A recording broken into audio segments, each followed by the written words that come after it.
ప్రేమను కలిగి మనందరం కూడా ఆయన సన్నిధిలో ముందు కొనసాగించబడుతూ ఉన్నాం. దేవునికి స్తోత్రం చెబుతాం. ప్రతి విషయంలో కూడా ప్రభు అయిన యేసుక్రీస్తుని మనమందరం కూడా హృదయపూర్వకముగా ఆరాధన చేస్తూ ఉన్నాం. ఎందుకంటే క్రిస్మస్ అంటేనే క్రీస్తుని ఆరాధన చేయుట. ప్రతి ఇంటిలో దగ్గరగా 1వ తారీఖు మొదలుకొని ఈ రోజున 11వ తారీఖు వరకు కూడా మరి దేవుడు మనందరినీ కూడా ప్రేమించి ఆయన సజీవ రెక్కల కింద మనలను ఆయన నడిపిస్తున్న విధానము చాలా విలువైంది. దేవుడికి స్తోత్రం చెప్తాం. ఈ యొక్క ఇంటికా క్రిస్మస్ సంబరాల ద్వారా దేవుని మనము ప్రతిరోజు ప్రతి క్షణము కూడా ఆయన నామస్మరణ చేస్తూ ఉన్నాం. ఎందుకంటే బైబిల్ గ్రంథం చెప్తుంది యేసుక్రీస్తు ఈ లోకానికి రావడానికి గల కారణం, యేసుక్రీస్తు లోకానికి రావడానికి గల ప్రాముఖ్యమైన కారణం ఏదైనా ఉందంటే ఆయన తన యొక్క ఆడంబరాల కొరకు లేక తనకు ఉన్నటువంటి ఔన్నత్యాన్ని చాటుకోవడానికి లోకం రాలేదు. కానీ యేసుక్రీస్తు లోకానికి రావడానికి ఒక ప్రాముఖ్యమైనటువంటి పరిస్థితి ఉంది. ఎటువంటి ప్రాముఖ్యమైన ఆలోచన అంటే ఆయన లోకానికి వచ్చి గర్వపరచబడాలని కానీ, లేక ఈ లోకానికి వచ్చి అనేక మంది గౌరవం పొందాలని కానీ, లేక ఆయన రాజుగా ప్రభువుగా గొప్పవాడిగా ఉండాలని కానీ దేవుని యొక్క సన్నిధిలో దేవుని చిత్తాన్ని నెరవేర్చడానికి తండ్రి అయిన దేవుడు వచ్చాడు. దేవునికి స్తోత్రం చేద్దాం. తండ్రి అయిన దేవుడు ఎందుకు లోకానికి వచ్చాడు అని మనం ఆలోచన చేస్తే ఆయన మొదట విమోచించడానికి వచ్చాడు. ఎందుకు వచ్చాడు లోకానికి? విమోచన. ఎందుకు విమోచన? ఎవరికి విమోచన అంటే పాపములో ఉన్నటువంటి వారికి విమోచన, ఇబ్బందుల్లో ఉన్న వారికి విమోచన, అనారోగ్యంతో ఉన్న వారికి విమోచన. కాబట్టి యేసుక్రీస్తు ప్రాముఖ్య లోకంలో రావడానికి కారణం ఏంటంటే నశించిపోతున్న మనుషుల విధికి రక్షించి వారిని విమోచించడానికి లోకానికి వచ్చాడంట. దేవుడిని స్తోత్రం చేద్దాం. చూడండి, పరిశుద్ధ గ్రంథం గురించి ఒక మాట మనం జ్ఞాపకం చేసుకుందాం. మత్తయి సువార్త 20వ అధ్యాయము 27వ వచనం భాగాన్ని చదువుకుందాం. అలాగే మనుష్య కుమారుడు పరిచారము చేయించుకొనుటకు రాలేదు కానీ పరిచారము చేయుటకును, చూడండి చక్రమాన కనబడుతుంది, అనేకులను ప్రతిగా విమోచన క్రయధనముగా ఆయన ప్రాణమునిచ్చుటకు వచ్చేదని చెప్పాను. దేవుని స్తోత్రం చేద్దాం. అనేక మంది నశించిపోతున్న ప్రజల కొరకు, నశించిపోతున్న జనుల కొరకు, భయంకరమైన రోగములో, భయంకరమైన వ్యాధుల్లో, భయంకరమైన పాపములో, భయంకరమైన ఇబ్బందులు కూరుకుపోయినటువంటి ప్రజలకు విమోచన కలుగ చేయడానికి ప్రభు లోకానికి వచ్చేసాడు. దేవునికి స్తోత్రం చేద్దాం. ఆయన విమోచన కలుగ చేయడానికి వచ్చాడు. ఎందుకు ఈ లోకానికి వచ్చాడంటే మనుషులందరూ పాపముతో నిండిపోయి ఉన్నారు, శాపములో నిండిపోయి ఉన్నారు, రోగముతో పడి ఉన్నారు, బొత్తిగా చనిపోయి ఉన్నారు. వారందరూ కూడా దేవుని సన్నిధిలో ఎలా ఉన్నారంటే ప్రతి ఒక్కరు కూడా చాలా బలహీనులైపోయి ఉన్నారట. అలాంటి ప్రజలను విమోచించడానికి దేవుని లోకానికి వచ్చాడు. దేవుని స్తోత్రం చేద్దాం. రెండోది మనం ఆలోచన చేస్తే యేసుక్రీస్తు పుట్టిక ఎందుకు ఆలోచన చేస్తే ఆయన నశించిన దాని మీదకి రక్షించడానికి. లూకాసు వార్త 19వ అధ్యాయము 10వ వచనం భాగాన్ని చదువుకుంటే అక్కడ చక్రవాటు ఉంటుంది, మనం చదువుకుందాం. నశించిన దానిని వెతికి రక్షించుటకు మనుష్య కుమారుడు వచ్చినని అతనితో చెప్పాను. దేవుని స్తోత్రం చేద్దాం. యేసు పుట్టిక దేని కొరకంటే నశించిన దానిని వెతికి రక్షించడానికి. ఎవరు నశించిపోతున్నారంటే మానవులు నశించిపోతున్నారు. బోధించేవారు లేక, చెప్పేవారు లేక, నడిపించేవారు లేక, ప్రకటించేవారు లేక మనుషులు దారి తప్పిపోయి బొత్తిగా నశించిపోతే ఆ నశించిపోతున్న వారిని వెతికి రక్షించడానికంట ఆయన లోకానికి పుట్టాడట. దేవుని స్తోత్రం చెప్తాం. మూడోది మనం ఆలోచన చేస్తే ఆయన ఎందుకు లోకానికి వచ్చాడు, ఎందుకు ఆయన లోకములకు ఆయన దిగి వచ్చాడంటే మన పరిశుద్ధ గ్రంథం జ్ఞాపకం చేసుకుంటే యోహాను సువార్త 1వ అధ్యాయము 9వ వచనం భాగాన్ని చదువుకుందాం. యోహాను సువార్త 1వ అధ్యాయము 9వ వచనం భాగాన్ని. నిజమైన వెలుగు ఉండెను, అది లోకములోనికి వచ్చెను. ప్రతి మనిషిని వెలిగించుట కొరకు ఆయన లోకములో ఉండిన దేవుని స్తోత్రం చెబుతాం.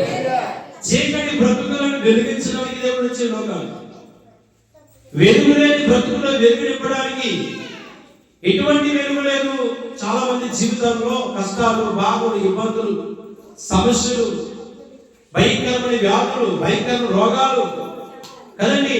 మనశ్శాంతి లేక, సంతోషం లేక, చీకటి బ్రతుకులతో బ్రతుకుతున్న మనుషులకు వెలుగునివ్వడానికి గట్ట మనిషి కుమారుడి లోకానికి వచ్చేసాడు. దేవునికి స్తోత్రం చేయాలి. వెలుగు లేని జీవితాలు వెలిగించడానికి వచ్చాడు ఆయన. చీకటిలో బ్రతుకుతున్న వారికి వెలుగు నింపాడు. ఆనాడు గొర్రెల కాపరులు ఆ చీకటి వేళలో మంట వేసుకొని కదండి, చలి మంట కావుతున్న సమయంలో, చీకటి సమయంలో దేవుడు తోడు వారికి వచ్చి కదా, మీ అందరికీ సంతోషకరమైన సువార్తమానం తీసుకొచ్చారు. దేవునికి స్తోత్రం చేస్తారు. ప్రజలందరూ కూడా అది వారు వీరు లేదు, కులము మతము లేదు, ప్రతి ఒక్కరికి దేవుడు చెప్తున్న సందేశం ఏంటంటే ప్రజలందరికీ మహా సంతోషకరమైన సువార్తమానం తీసుకొచ్చి. ఏంటి ఆ సువార్తమానం అంటే చీకటి బ్రతుకులను వెలిగించడానికి దేవుడే మనుష్య కుమారుడిగా భూమి మీదకి దిగి వచ్చేసాడు. దేవుడే దిగి వచ్చాడు. మరి ఎవరు కూడా వెలిగించలేని బ్రతుకులను వెలిగించడానికి ఆయన వచ్చాడు. అందుకే ఆయన రావడం గల కారణం ఏంటంటే, ఆయన భూలోకంలో పుట్టడానికి గల కారణం ఏంటంటే విమోచన కలిగించడానికి, నశించిన దానిని వెతికి రక్షించడానికి, చీకటిలో ఉన్న బ్రతుకులను వెలుగులోకి తీసుకురావడానికి. అదే చాలా మంది ఈ లోకంలో అంబేద్కర్ ఎక్కువ గౌరవిస్తుంటారు. అంబేద్కర్ ఎందుకు గౌరవిస్తారంటే దళితులు కదండి, వెనకబడినటువంటి ప్రజలను ఆయన ఎంతగానో వెలుగు తీసుకొచ్చారు రిజర్వేషన్ ద్వారా. ఈ రోజు చాలా మంది అంబేద్కర్ లోకంలో ఒక దేవుడిగా భావిస్తారు.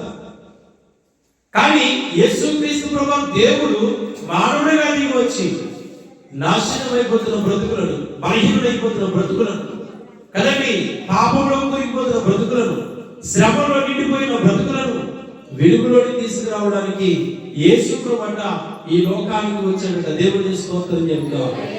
నిరాశలో ఉన్న వారికి ఆయన సహాయం చేస్తున్నాడు. ఇబ్బందులు ఉన్న వారికి ఆయన సహాయం చేస్తున్నాడు. రోగముల పాలైపోయిన వారికి ఆయన సహాయం చేస్తున్నాడు. ఎందుకు వచ్చాడు ఆయన? అనేక మంది రోజున భయంకర సమస్యలో ఉన్నారు. అలాంటి వారి విడుదల కలుగు చేయడానికి యేసు ప్రభువు లోకానికి వచ్చారు. దేవునికి స్తోత్రం చెప్తాం. చూడండి, పరిశుద్ధ గ్రంథంలో మరొక మాట మనం జ్ఞాపకం చేసుకుందాం. చూడండి, మత్తయి సువార్త 20వ అధ్యాయము 28వ వచనం భాగాన్ని చదువుకుందాం. 20వ అధ్యాయం 28 మత్తయి సువార్త. అలాగే మనుష్య కుమారుడు పరిచారము చేయించుకున్నటకు రాలేదు గాని పరిచారము చేయుటకు అనేకులకు ప్రతిగా విమోచన కైదరముగా ఆయన ప్రాణమునిచ్చుటకు వచ్చానని చెప్పాను. దేవునికి స్తోత్రం చెప్తాం. ఎందుకు వచ్చాడు ఆయన? కదండి, ఎందుకు వచ్చాడంటే పరిచారం చేయించుకోవడానికి కాదు. అంటే ఆయన కాలు పట్టేవారు, ఆయన ఒళ్ళు పట్టేవారు, లేకపోతే ఆయన స్నానం చేయించేవారు, లేక ఆయనకి ఏదో సేవ చేసుకోవడానికి లోకం రాలేదట కదండి. ఈరోజు చాలా మంది గౌరవించబడ్డానికి అనేక మార్గాలు ఎన్నుకుంటున్నారు. గౌరవం లేక చాలా మంది బాధపడుతున్నారు. కానీ యేసు ప్రభువు తన గౌరవాన్ని విడిచి ఈ లోకమునకు పరిచర్య చేయడానికి వచ్చాడు. దేవుని స్తోత్రం చెప్తాడు. నశించబోతున్న వారి పట్ల పరిచర్య చేయడానికి, విమోచన క్రయధనముగా అంటే మన పాపముల వరకు మరణించడానికి ఆయన వచ్చాడు లోకానికి. ఆయన పుట్టిక ఒక విలువైంది, ఆయన పుట్టిక ఒక రమ్యమైంది, ఆయన పుట్టిక సర్వ మానవులకు ఆనందాన్ని కలుగు చేసింది. దేవునికి స్తోత్రం చెప్తాం. ఆయన పుట్టిన సర్వ మానవులకు సంతోషాన్ని కలుగజేసింది. ఈరోజు ఎక్కడ చూసినా క్రిస్మస్, ఎక్కడ చూసినా ఆనందము కనబడుతుందంటే ఆనాడు దైవత్వం కలిగిన దేవుడే మానవుడికి లోకానికి వచ్చి బలైపోయాడు కనుక ఈ రోజున సర్వ మానవులకు ఆయన స్తుతించి ఆరాధన చేస్తున్నారు. దేవుడికి స్తోత్రం చెప్తారు. ఎందుకంటే ఆయన ఏమి ఆశించమని లోకానికి వచ్చాడు. ఆయన ఏ గౌరవము పొందమని లోకానికి వచ్చాడు. ఎందుకు ఈ లోకానికి వచ్చినప్పుడు ఆయన తలదాచుకునే చోటు కూడా లేదు. ఆయన తలదాచుకోవడానికి కనీసం కరుణ పెట్టడానికి అదంటే ఒక తొట్టెలో ఆ పొత్తుగొడ్డలను చుట్టి ఆ తొట్టెలో ఆయన పరుణ చేశారు. ఆయన దీనుడిగా దిగొచ్చాడు. మనమందరినీ ఎక్కడ ఎత్తైన సింహాసనం కూర్చోబెట్టడానికి ఆయన దీనుడిగా దిగొచ్చాడు. దేవుని స్తోత్రం చెప్తారు. సర్వ మానవులను ఉన్నత స్థితిలోకి మార్చడానికి దేవుడే మానవుడిగా దిగి వచ్చిన దినాలు ఈ క్రిస్మస్ దినాలు. ఈ క్రిస్మస్ దినాలలో ఎవరైతే క్రీస్తుని ఆరాధన చేసుకుంటారో అది దేవుడికి ఇచ్చిన గొప్ప ఔన్నత్యత. ఈ రోజున ప్రతి ఒక్కరు కూడా కదండి ప్రతి రోజున ఇంటింట దేవుడిని స్తుతిస్తున్నారు కదండి, ఇంటింట దేవుడిని స్తుతిస్తున్నారు. ఎందుకని మనము ఒకప్పుడు విమోచలేని వారు ఉన్నాం, విడిపించబడ్డాం, నశించిపోయిన మార్గంలో ఉన్నాం, రక్షింపబడ్డాం. మన కొరకు దేవుడు క్రయధనముగా ఆయన మరణం పొందడు కనుకే ఈ రోజు మనం ఆయనను ఆరాధిస్తాం. ఎందుకు ఆరాధించాలంటే ఈ 4 విషయాలు మనం గుర్తుపెట్టుకోవాలి. చీకటి బ్రతుకులో వెలుగు నింపాడు దేవుడు. ఒకప్పుడు మన పరిస్థితి ఎంత దారుణంగా ఉండదంటే ఒక పూట తిన్న ఒక పూట తిన్నట్టుండేది. అలాంటి మన బ్రతుకులను దేవుడు ఏం చేశాడంటే ఆశీర్వాదకరంగా మార్చేశాడు. దేవుడి స్తోత్రం చెప్తారు కదండి. ఆయన పుట్టిక సర్వ మానవులకు సంతోషాన్ని ఆనందాన్ని కలుగజేసింది. ఈ రోజు ఆనందాన్ని ప్రతి ఇంట్లో మనము జరిగించుకుంటున్నాం. క్రీస్తు జన్మదినాన్ని ప్రతి గృహంలో జరిగించుకుంటున్నాం. కారణం ఏంటంటే బ్రతుకులు మారాయి, జీవితాలు మారాయి, వ్యక్తిగతంగా అభివృద్ధి చెందాం. దేవుడు మన దినదినము కూడా ఆశీర్వదిస్తున్నాడు. ఆయన రావడం ద్వారా ప్రతి మానవుల జీవితంలో సమాధానం దేవుడు కలుగు చేస్తాడు. దేవుడు మాటలు దీవించి ఆయన వెలుగులో ఆశీర్వదింపబడును గాక. ఆమేన్. ప్రార్థన చేసుకుందాం. కళ్ళు మూసుకునండి, ప్రార్థన చేసుకుందాం. దేవానికి స్తోత్రము నాయనా, పరిశుద్ధాత్మ దేవుడా నీకు వందనాలని ఒక నిమిషం